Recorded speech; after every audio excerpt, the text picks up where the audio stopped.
Have you ever had one of those moments where a switch just flips in your brain? Where you finally see something, and once you do, you can never ever go back to not seeing it? Well, today we're going to figure out exactly why that happens, and we're going to start with a little test. Okay, so take a good look at this image. Right now, it's probably just a bunch of random black and white splotches, right? It looks like nothing.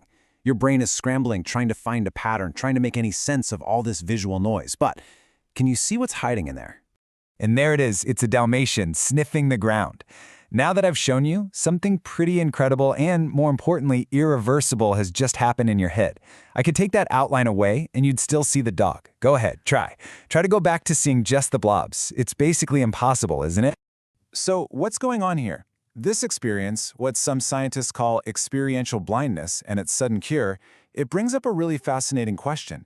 Why can't we unsee it? Why can't our brains just hit rewind and go back to how they were a few seconds ago? A Reddit user actually kind of nailed it. The reason you can't unsee the Dalmatian is because your brain doesn't have an undo button. That new piece of information, the knowledge that there's a dog in the picture, has literally rewired how your brain interprets that exact pattern of light and dark. To really get what's happening under the hood, we've got to look at how our brains process information in the first place. And it's basically a showdown between two big ideas, a passive, bottom-up way versus an active, top-down one.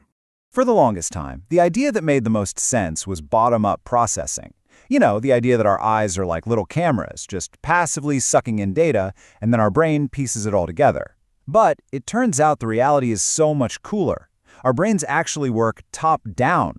We don't just see the world, we actively build our perception of it based on everything we already know. And here's why our brains have to work that way. The psychologist Richard Gregory figured out that about 90% of the visual information that leaves our eye is lost by the time it even gets to the brain. 90%. That's a huge gap. With that much data missing, your brain has to do something. It has to make an educated guess. So what you think of as seeing isn't a recording of reality at all. It's a prediction. It's a hypothesis.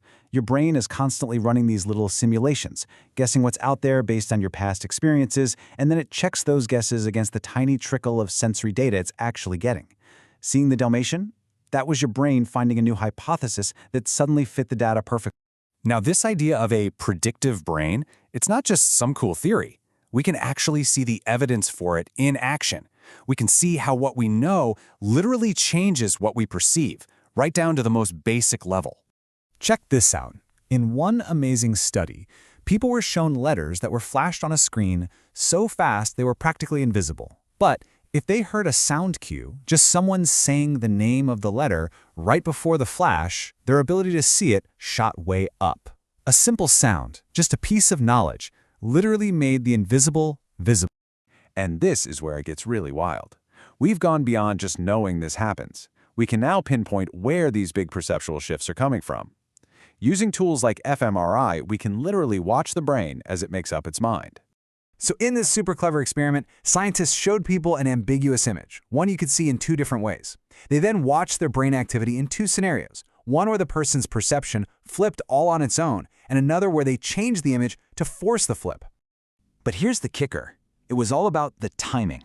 When people's perception switched all by itself, a high-level part of the brain called the inferior frontal cortex, it lit up before the visual parts of the brain did.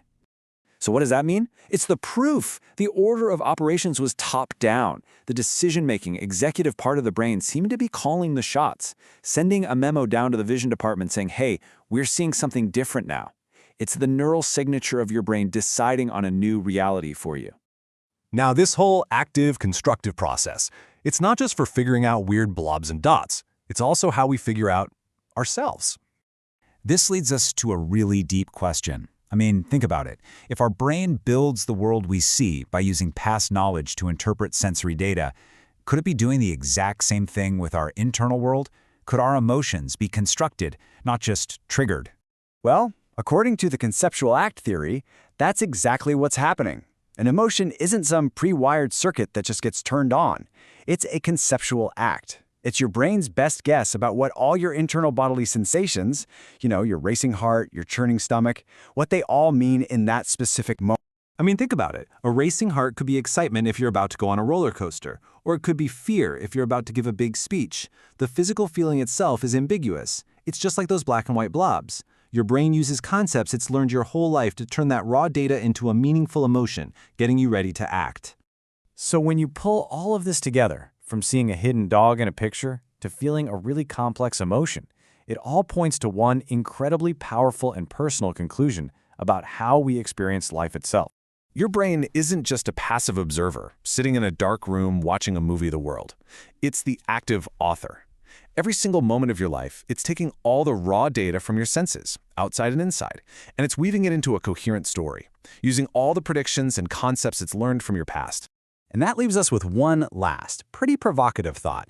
See, since this whole process is built on what you've learned in the past, it means that the experiences we have today, they become the building blocks for the way we see and feel the world tomorrow. So if your brain is constantly building your reality based on the stories it knows, you actually have a say in what stories it gets